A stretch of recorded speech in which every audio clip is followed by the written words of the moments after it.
Welcome to yo-yo TV. తమిళనాట సరికొత్త రాజకీయం షురూ అయింది. అసెంబ్లీ ఎన్నికలకు సమయం దగ్గర పడుతున్న నేపథ్యంలో పొలిటికల్ హీట్ పెరుగుతోంది. పార్టీల మధ్య మాటల యుద్ధం నడుస్తోంది. ముఖ్యంగా అంకుల్ వర్సెస్ బ్రో చుట్టూ రాజకీయాలు తిరుగుతున్నాయి. టీవీకే పార్టీ ఇటీవలే నిర్వహించిన బహిరంగ సభలో పార్టీ అధినేత విజయ్ సీఎం స్టాలిన్ను అంకుల్ అంటూ సంబోధించారు. దీంతో ఈ మాస్టర్పై డిఎంకే పోస్టర్ వార్ స్టార్ట్ చేసింది. ఈ పోస్టర్లపై విజయ్ ఎలా స్పందిస్తారు, టీవీకే పార్టీ నాయకుల రియాక్షన్ ఏంటి, అసలు డిఎంకే పోస్టర్లో ఏముంది అనే విషయానికి వస్తే, విజయ్ దళపతి పాలిటిక్స్లో ఎంట్రీ ఇచ్చి జరిగిన మీటింగ్స్లో ఇటీవల జరిగిన బహిరంగ సభ పెద్దది. సుమారు 4 లక్షల మంది సభకు వచ్చారు. సినిమాటిక్ డైలాగ్స్తో అభిమానులను విజయ్ ఆకట్టుకున్నారు. అలాగే డిఎంకే ప్రభుత్వంపై పంచి డైలాగులు, సీఎం స్టాలిన్పై సెటైర్లు వేస్తూ స్పీచ్ను రక్తి కట్టించారు.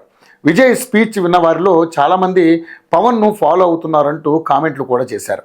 ఈ విషయాన్ని కాస్త పక్కకు పెడితే ఆ స్పీచ్లోని కొన్ని డైలాగులు మాత్రం రాజకీయాల్లో ఆసక్తికరంగా మారాయి. విజయ్ చేసిన కామెంట్స్పై రాష్ట్ర రాజకీయాల్లో రచ్చ మొదలైంది. డిఎంకే తమకు ప్రధాన రాజకీయ శత్రువుని అన్నారు. సీఎం స్టాలిన్ను అంకుల్ అని సంబోధిస్తూ సెటైర్లు వేశారు. మహిళలపై అఘాయిత్యాలు కనబడవా అంకుల్, రైతులు, మత్స్యకారులు, ప్రభుత్వ ఉద్యోగుల రోదనలు వినపడవా అంకుల్ అని అన్నారు.